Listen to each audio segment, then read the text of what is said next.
क्या विचार है और इस विचार को हम जानेंगे आखिरकार किस प्रकार से वो इस राजनीतिक संग्राम को देखते हैं। जी विश्वा जी। नमस्कार जी, बहुत बहुत शुक्रिया।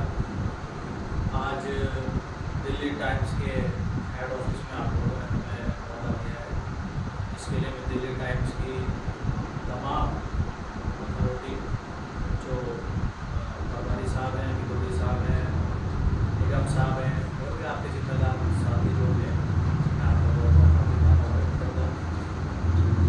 अच्छा सर, मुझे ये बताइए, जो हमारा भारतीय किसान यूनियन से काम है, ये 2024 के चुनाव किस प्रकार से दिखता है?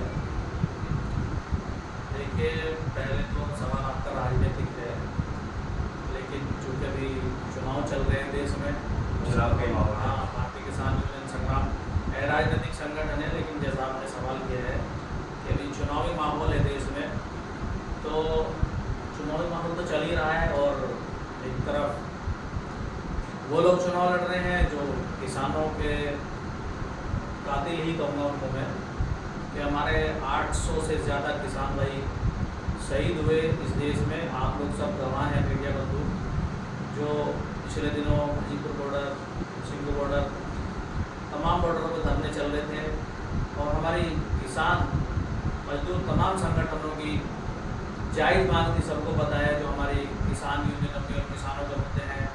3 काले कानून के मुद्दे थे और MSP गारंटी कानून का मुद्दा था। ये सब मुद्दे चल रहे थे और आपने देखा कि जो भी भाजपा की सरकार देश में चल रही है, एक भी नहीं सुनी और एक ही मुद्दे हैं किसान की तरफ से नहीं सुने गए और उसमें फिर 3 काले कानून को वापस ले लेंगे। लेकिन जो बड़ा मुद्दा था, बहुत ही अहम मुद्दा, MSP गारंटी कानून का मुद्दा, उसको सरकार ने पूरा नहीं किया और किसानों को छोटा वादा करके वापस भेज दिया। फिर दोबारा से धरने शुरू हुए, आपको पता है पिछले दिनों धरने से अब चुनाव आ गए, तो अब चुनावी सवाल आपने किया था, तो जाहिर सी बात है जितनी भी यूनियन है वो तो हमेशा सत्ता से सवाल करती रहेंगी। जैसे आप लोग सवाल करते हैं सत्ता के साथ, वैसे ही जितनी भी यूनियन है, हम अपने किसान भाइयों के मुद्दे, व्यापारी भाइयों के मुद्दे और मजदूर भाइयों के मुद्दे हमेशा जोरदार तरीके से, जैसे मैं भारतीय किसान यूनियन संग्राम का अध्यक्ष हूँ, अध्यक्ष होने के नाते मेरी जिम्मेदारी बनती है कि मैं अपने किसान भाइयों के मुद्दे, व्यापारी भाइयों के मुद्दे, जितने भी मुद्दे हैं उनको उठाऊँ, सरकार के सामने उठाऊँ और सरकार से उनका हम निराकरण कराने का भी कोशिश करते हैं। लेकिन ये जो सरकार अभी चल रही है, इससे उम्मीदें बहुत कम है। उम्मीदें कैसे? उम्मीदें कम है कि ये सरकार वादों को पूरा करने वाली नहीं है। दिल्ली की ये जो अभी सरकार चल रही है बीजेपी की, माननीय नरेंद्र मोदी जी की, आप ही को मालूम है कि क्या क्या वादे करके आई थी। 15 लाख सबके अकाउंट में आ जाएंगे, आप ही बताइए आगे क्या ये झूठे सपने दिखाए। चुनावी मुद्दे जैसे हम कह सकते हैं कि 15 लाख और ये सब चीज़ें, लेकिन अच्छा ये बताइए, जिसको जो धरातल पे जो कह सकते हैं किसान जो हमारा संघर्ष कर रहा है, क्या वो संघर्ष मोदी जी उनका कहीं पर नजर नहीं आता? बिल्कुल भी मोदी जी किसानों के साथ नहीं है। और जहाँ देखो, चाहे बीजेपी की सरकार हो, चाहे और दूसरी किसी पार्टी की सरकार हो, हमारा किसी व्यक्ति विशेष या किसी एक खास पार्टी के खिलाफ किसान संगठन नहीं है। जो पार्टियाँ या जो किसी भी, चाहे बीजेपी की बहुत सारी सरकार ने अगर अच्छा काम करने का प्रयास किया तो उसे अच्छा कहेंगे। मोदी जी की सरकार ने अगर किसानों के लिए अच्छा काम किया है, जैसे कि मोदी जी के मंत्री आदरणीय नितिन गडकरी जी, अब मैं उत्तराखंड राज्य से आता हूँ, हमारे यहाँ 2 एक्सप्रेसवे बन रहे हैं, हरिद्वार एक्सप्रेसवे के नाम से बनना है, जहाँ तमाम लोग आते हैं, पूरी दुनिया से लोग आते हैं। उसमें कलियर शरीफ को भी जोड़ दिया है और दिल्ली देहरादून एक्सप्रेसवे बनना है, तो ये विकास की बात है।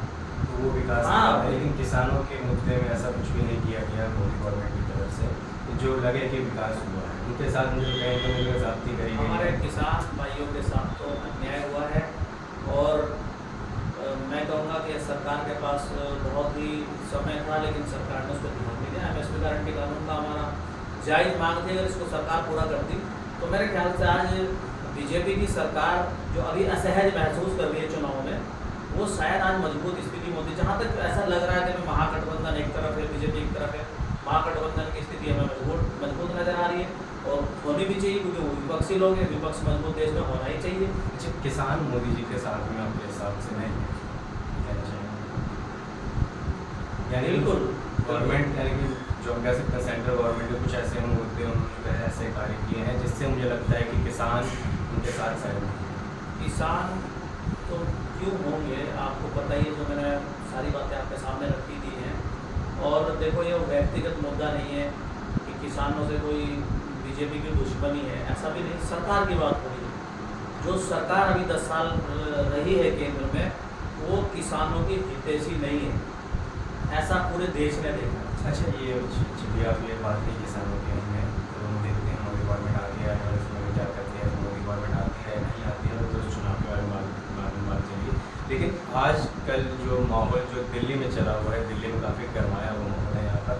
यानी जो अभी सत्तारूढ़ पार्टी जो हमारी है दिल्ली राज्य में, दिल्ली वाली सरकार है, उन्हें आरोप लगा रही है वो कि उन्हें जानबूझकर जेल में डाला जाता है। इसके बारे में बिल्कुल सत्ता के रहने हाँ, बिल्कुल। ये देखो, अभी मैंने आपको किसानों से संबंधित मुद्दा बताया था। देश में जितनी भी विपक्षी पार्टी है, जाहिर सी बात उनको डराया जा रहा है, धमकाया जा रहा है। अभी दो मुख्यमंत्री जेल में हैं। श्री अरविंद केजरीवाल जी जेल से भी जमानत पाए हैं, आपको पता है, मंत्री बेल मिली है। और उधर वहाँ के झारखंड के सीएम हैं, वो जेल में हैं। भाई, हमारा कहना आपसे साफ सुथरा है, क्या भ्रष्टाचार को बीजेपी का सीएम नहीं कर रहा है? कानून सबके लिए होना चाहिए, उनको भी जेल में डाल दो।